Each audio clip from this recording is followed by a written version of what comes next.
Elkonin Boxes are an instructional tool used to help young learners develop phonological awareness, a critical skill for reading. Also known as sound boxes, they provide a visual and kinesthetic way for children to segment words into their individual sounds, or phonemes. The process is straightforward. A word is represented by a series of drawn boxes, with each box corresponding to a single sound in that word, not necessarily a single letter.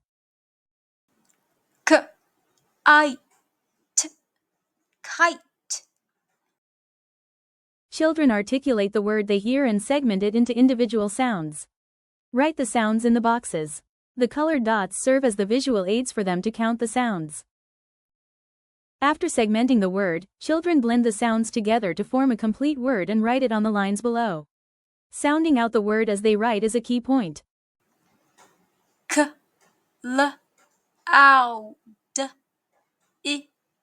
Cloudy.